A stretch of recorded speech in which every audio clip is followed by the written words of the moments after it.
से 50 रुपए आपको महंगा मिलेगा। बढ़ी हुई कीमत सभी ग्राहकों पर लागू होगा। उज्ज्वला योजना का भी गैस महंगा होगा। तो पटना में अब 951 रुपए में आपको सिलेंडर मिलेगा। अभी पटना में बता दें कि जो दाम था वो कम था, लेकिन अब ये दाम आपको बढ़ा हुआ मिलेगा। तो आज से घरेलू गैस सिलेंडर महंगा होगा और ये सभी ग्राहकों पर लागू होगा। उज्ज्वला योजना का भी गैस महंगा हो जाएगा।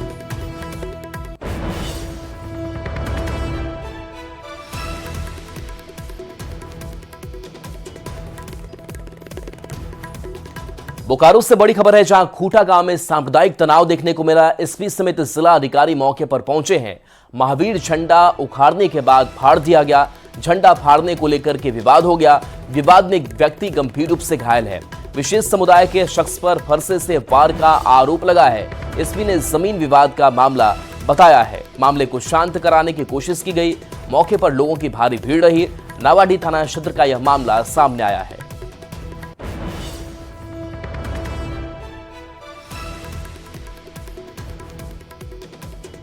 तो देखिए, विशेष समुदाय पर यह आरोप लगा कि हमला किया गया। एसपी ने जमीन विवाद का यह पूरा मामला बताया है और मामले को शांत कराने की कोशिश की गई।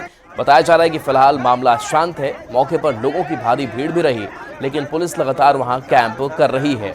बता दें कि नावाडीह थाना क्षेत्र का यह मामला सामने आया है।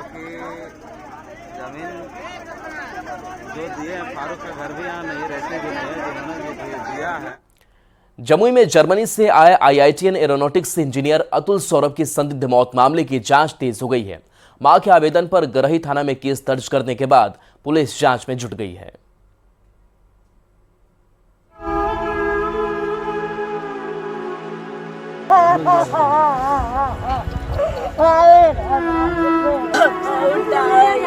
बेटा आपको जितना दिन था साथ रखने को उतना दिन रहा बेटा, इतने दिन तक था।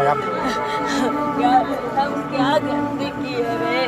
क्या हम किया हमको ऐसा भी? जर्मनी से आए IITN aeronautics engineer Atul Saurabh की झरने में डूबने से मौत की पुलिस ने जांच तेज कर दी है। इंजीनियर की मां के आवेदन पर गरही थाने में पुलिस ने केस दर्ज किया है, जिसमें इंजीनियर की पत्नी और उसके परिवार वालों पर हत्या का आरोप लगाया गया है। अतुल की मां ने बहू पर बेटे को टॉर्चर करने के साथ साजिश के तहत हत्या का आरोप लगाया। क्या कहे, मेरा बेटा तो मेरा दुनिया उजड़ गया। अब हम कुछ क्या कहे?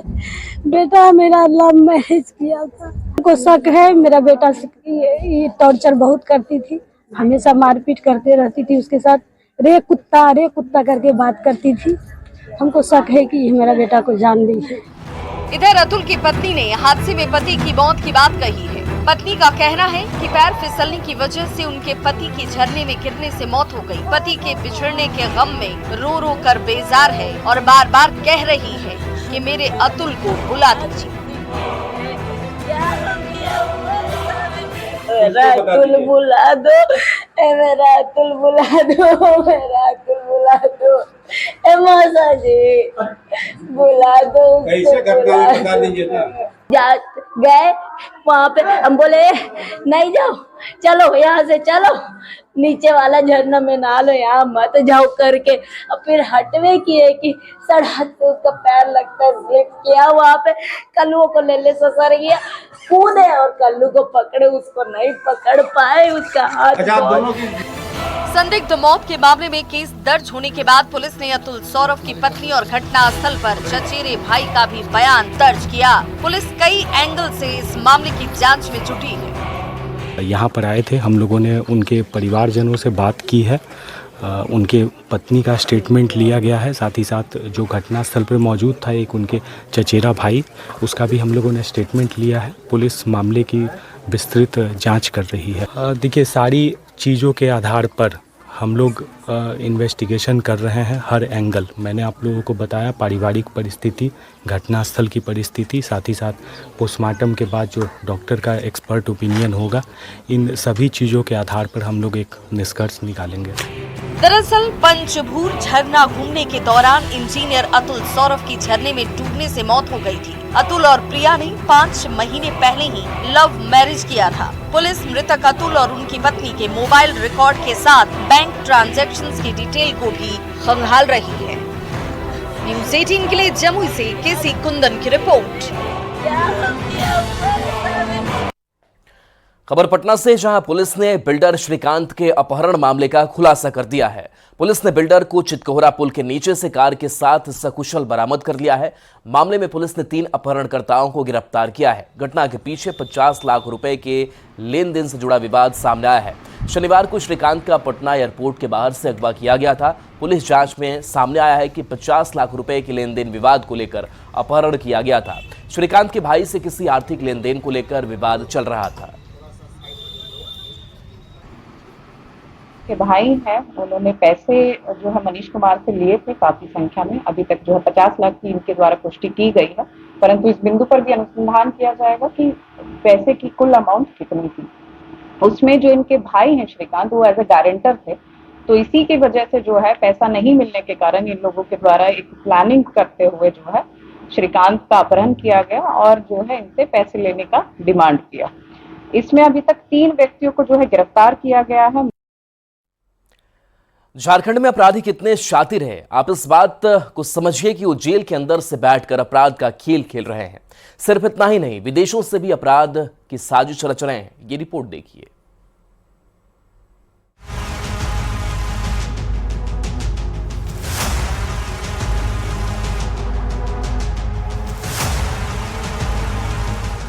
झारखंड में जेल के अंदर रहकर गैंगस्टर या कुख्यात अपराधी शांत नहीं हैं।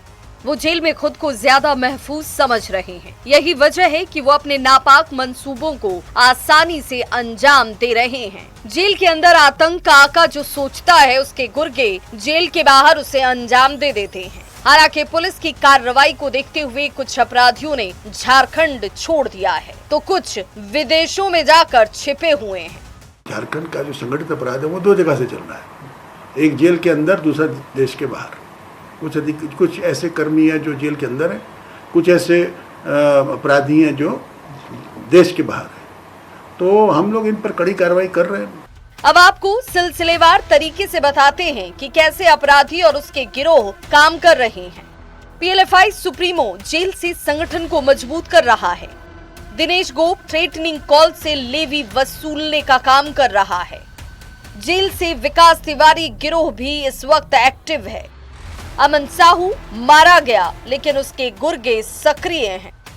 प्रिंस खान विदेश से अपराध को अंजाम दे रहा है, तो वहीं most wanted Mayank Singh Azerbaijan से आतंक फैला रहा है।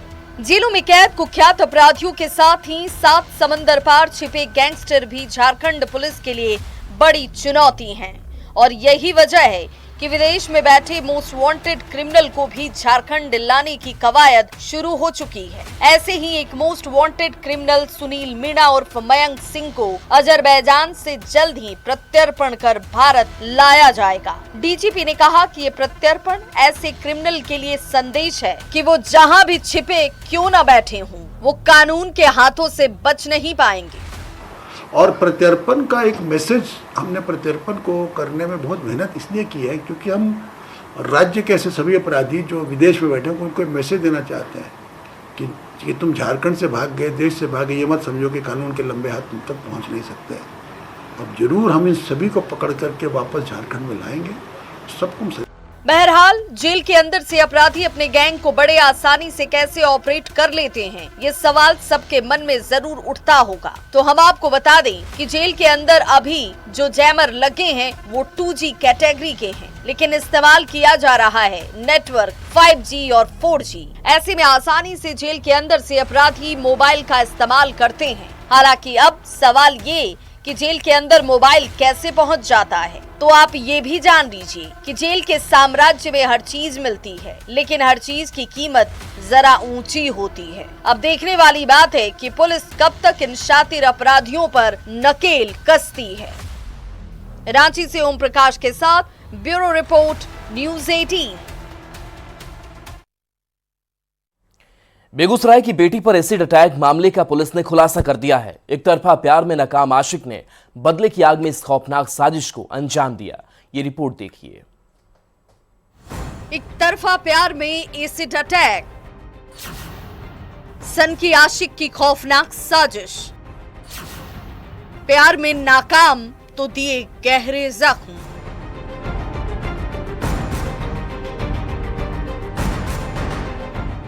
बेगूसराय में बीजेपी नेता की बेटी पर एसिड अटैक मामले का पुलिस ने खुलासा कर दिया है। लड़की पर एसिड अटैक मामले में पुलिस ने सनसनीखेज खुलासा किया। एक तरफा प्यार में पड़ोसी ने ही एसिड अटैक की साजिश रची थी। पड़ोसी अंजनी सिंह लड़की से एक तरफा प्यार करता था, लेकिन लड़की उसे नहीं चाहती थी। प्यार में नाकाम अंजनी सिंह ने खौफनाक साजिश रची और अपने दोस्त महबूब आलम के साथ मिलकर लड़की के ऊपर एसिड अटैक करवा दिया। महबूब आलम ने अंजनी के कहने पर कमरे में सोई हुई लड़की पर एसिड फेंका। पुलिस ने दोनों आरोपी को गिरफ्तार कर लिया है।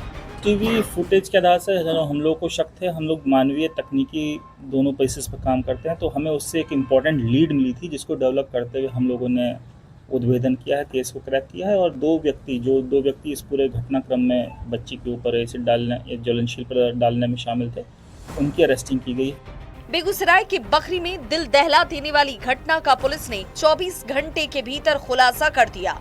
पुलिस ने पहली वारदात को अंजाम देने वाले महबूब आलम को पकड़ा और फिर पुलिस ने एसिड की खाली बोतल और घटना के समय पहने कपड़े, जूते और मोबाइल को महबूब आलम के घर से बरामद किया। फिर निशानदेही पर एसिड अटैक करवाने वाले अंजनी कुमार सिंह को भी गिरफ्तार कर लिया। दोनों ने अपना गुनाह कबूल कर लिया है। बीजेपी नेता की बेटी पर एसिड अटैक की घटना से सनसनी मच गई थी। सवाल यही था कि आखिर लड़की से किसी की क्या दुश्मनी थी कि उस पर एसिड अटैक किया गया। अब पुलिस ने इस पूरे मामले से पर्दा हटा दिया है। न्यूज़ 18 के लिए बेगूसराय से संतोष कुमार की रिपोर्ट। और सीतामढ़ी से बड़ी खबर, जहां बीजेपी नेता को जान से मारने की धमकी दी गई है। मोहम्मद शामसद अंसारी को धमकी मिली है।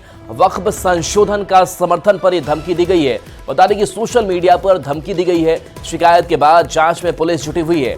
वक्फ को लेकर के पार्टी का उन्होंने स्टैंड रखा था, तो वक्फ संशोधन का समर्थन पर इनको धमकी मिली है। तो बीजेपी नेता को धमकी, ये सीतामढ़ी से बड़ी खबर, जहां अब इस मामले को लेकर के शिकायत भी दर्ज बीजेपी नेता की तरफ से कराई गई है। पुलिस जांच में जुटी हुई है। बता दें कि वक्फ को लेकर के पार्टी का स्टैंड उन्होंने रखा था।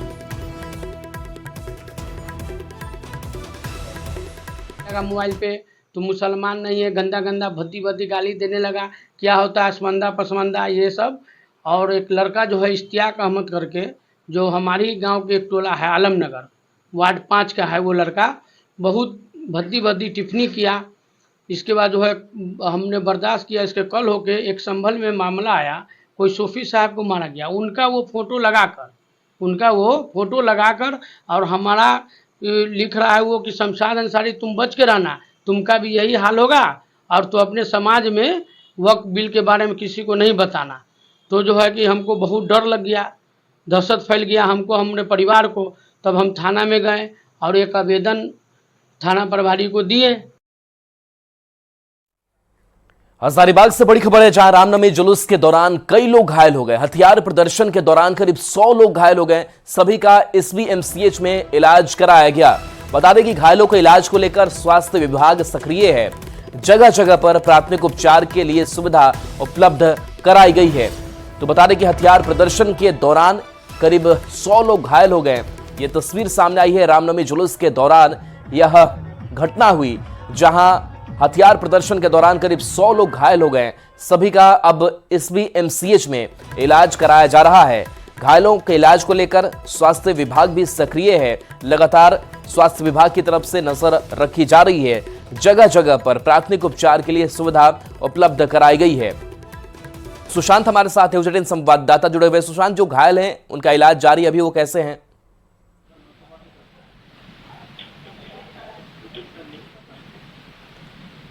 सुशांत, घायलों की स्थिति कैसी है अभी?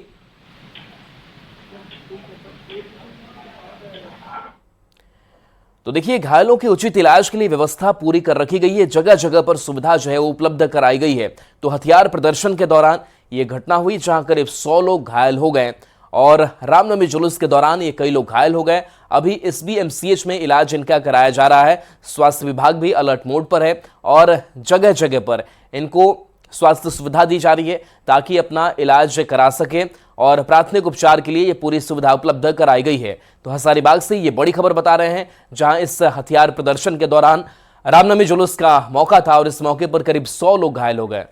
सुशांत हमारे साथ न्यूज 18 संवाददाता फिर से जुड़ गए हैं। सुशांत, अभी घायलों की स्थिति कैसी है और क्या हुआ था? देखिए, जो घायल होना है ये सामान्य बातें होती है, क्योंकि देखिए एक बड़ी संख्या में जो लोग हैं वो हथियार का परिचालन करते हैं, अस्त्र शस्त्र का परिचालन करते हैं, तो ऐसे में जो है मामूली चोटें आती है।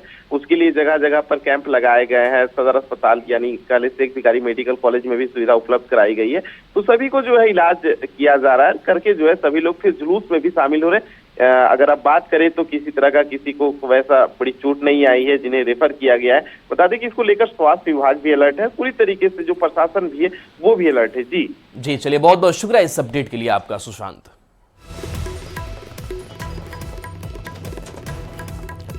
गया से बड़ी खबर, जहां तालाब में बेकाबू कार गिर गई, पति पत्नी और 2 बेटों की मौत हो गई है। हादसे में ड्राइवर की जान बची है। वजीरगंज के दखिन गांव के पास यह हादसा हुआ है।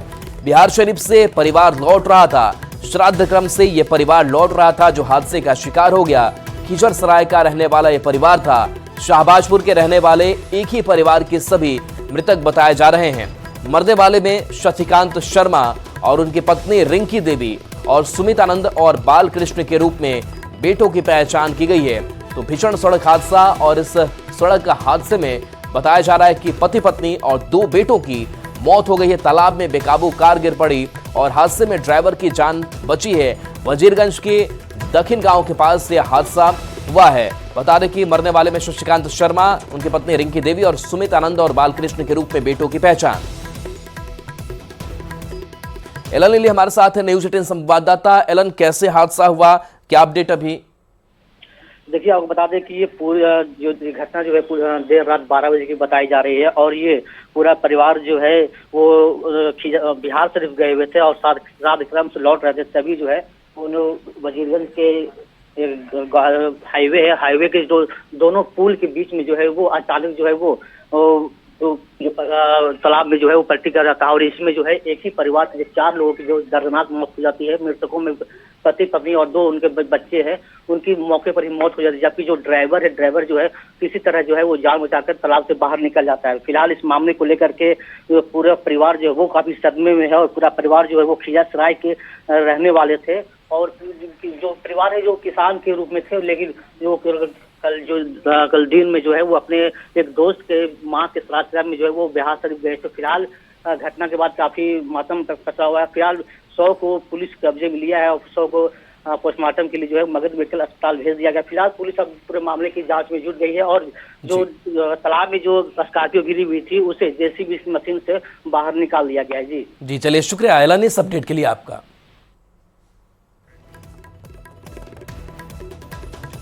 अमेरिका में बिहार दिवस के मौके पर आयोजित कार्यक्रम में शिरकत करके लौटे सीतामढ़ी से जेडीयू सांसद देवेश चंद्र ठाकुर का एनडीए कार्यकर्ताओं ने जमकर स्वागत किया। स्वागत समारोह में एनडीए कार्यकर्ताओं ने सांसद को अंग वस्त्र देकर सम्मानित किया। इस मौके पर जेडीयू सांसद ने कहा कि अमेरिका में बिहार दिवस का कार्यक्रम काफी शानदार तरीके से मनाया गया।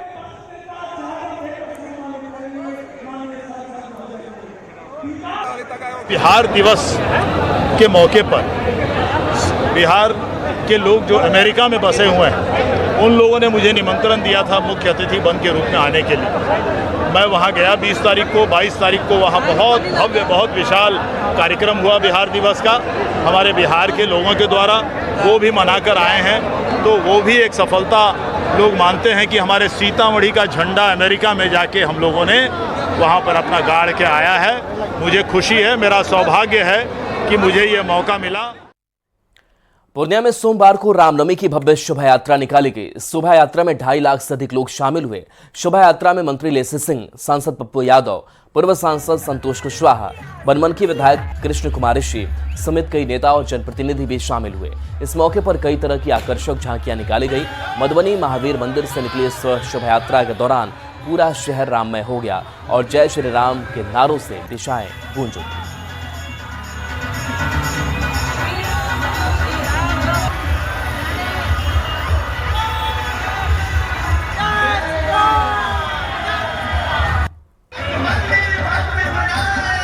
जीवन में राम, कन में राम, सांस में राम, चरित्र में राम, विचारों में राम, चिंतन में राम, सबका लक्ष्य सबका लक्ष्य मानवता। गोपालगंज में 2 दिवसीय